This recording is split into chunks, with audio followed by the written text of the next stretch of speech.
Okay boys, Beta 18 is out and there's actually a lot more change than I expected. Or at least that what PITBOARD released on his Twitter update. Let's go through everything that we know has changed, and at the end of the video, I'll go through a few things that we didn't know were going to be changed and that were actually changed. Let's start off with one of the biggest changes, and that is the deformation. PITBOARD made some changes to the way the track creators can layer dirt, as well as how the dirt reacts and breaks down in-game. Also, I noticed that the dirt types just react different to the bike. At first, I almost thought that they like nerfed the 250s or something, because I was doing all my testing on a 250, but I just think that the dirt just reacts different to the bikes. It has some dirt has way more drag than others. Some of the hard dirt like that they would use on supercross tracks even makes like a squeaking sound that you would hear like if you were skidding on asphalt. The track, the deform is just different, guys. The dirt just reacts different, but it's so much better. Next, we have a whole host of UI changes. Things like different volume settings, a deformation slider for testing now. Both of these things used to be in Beta 17, but you had to go into the game files to fix it. Now you can just do it right in the game's UI. It's super nice. In the patch notes, it says that there's rider font selection, but to be honest, I'm not seeing that. Maybe it's because maybe you have to download fonts like you do skins. I don't have any fonts downloaded, so maybe that's what it is. It's just not showing up for me. There are also a ton of other minor UI changes, but nothing super crazy.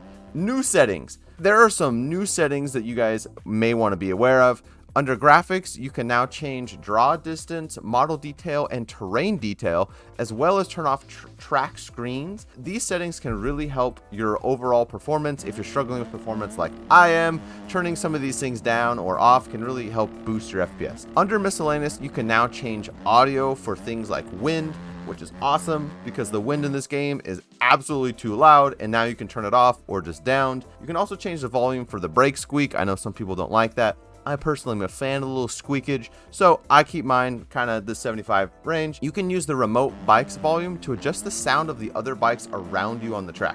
That's really nice. You can turn them down a little bit so it's not so overwhelming. You can also click this little button right here which says pit environment sound. This will allow you to turn the crowd noise off, or if there's like music on the track, you can click this and it'll turn that off, which is great for creators so you don't get any weird copyright issues. At the bottom here, you can also opt to skip the intro, which I believe is a new feature. These third-person changes are absolutely huge if you're a third-person rider. You can now change the distance, height, and lateral offset of your rider by going into Simulation tab of your setting.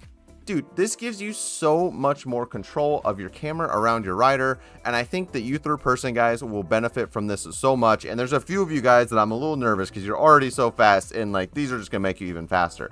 So according to PITBOARD's list, there wasn't actually any like physics changes. Well, at least he doesn't really say too much about it. But boys, this update has actually changed the way the bike feels in a really good way, in like a pretty drastic way in my opinion. Let's take a look at this specific patch right here that says fork simulation. I don't know exactly what was changed or like what this means, but I can tell you that I believe this change was made to fix your front end from like exploding if you overjump something. And I can tell you that it absolutely fixed that. Now, if you send it to the moon, you're gonna die, right? Like if you shoot it off and you try to flat land off, jump in La Rocco's the flat, you're gonna die. But if you overjump something and you case something, the game, the front end's just not gonna bounce back in your face like it used to, that weird like PITBOARD bounce. It's much smoother, much more like it's a lot more realistic. Kind of it does what you expect it to do. But the more important part of this, in my opinion, is this front fork change really helps like front tucks. And it doesn't say that anywhere, but I have noticed, I've been playing for a few hours now, and I have noticed a huge reduction in front tucks. Yes, even the KX250 front tucks way less, man. Like it is so much better. Another major change to the physics comes by this little change here called slow speed legs simulation. Now, back a few months ago, there was this forum going around where people were talking about how the rider's leg in MX bikes actually contributed to a lot of the slow, goofy physics we would get in MX bikes, or those super awful, painful, just horrendous uphill physics that you get. All of you enduro players, this one's for you boys. I can tell you that both the slow physics and the uphill physics have been drastically improved. I mean, look at this clip of me on round 7, the aerial round 7 track going up this hill. Look at my controller overlay right here. I'm putting zero lean input, nothing to left, right, forward, back, and I'm going straight up this hill, and I am completely stable. That is such a big improvement, guys. Like, This hill was notoriously horrible for everyone during the races, and it is so much better. And this is just one of many hills in the game. Some little things that aren't mentioned in the patch notes that I found, and I think that could be helpful, or like little tips for you. One is when you launch the game, nothing is going to happen. Like literally nothing. I spam opened bikes and in Steam, and nothing happened, and I was kind of freaking out. But just be patient. Wait like 3 minutes, and then the game will pop up. That's what it took me. It's about 3 minutes or so. Once it pops up, you'll see a screen like this, and it'll show you some corrupt files. If you close out of that little screen on accident, go down here. This is little like exclamation point, bottom left of the screen. You can click on that, and it'll show you those corrupt files.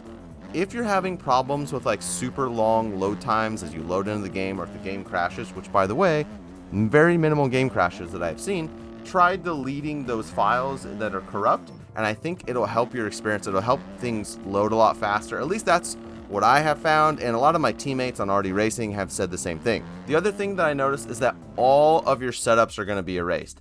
Like the name is still there, right? It'll still say RDKX250 or whatever yours says, but none of the setup is actually going to be changed. So make sure you go rewatch all my setup videos so you can get all those back.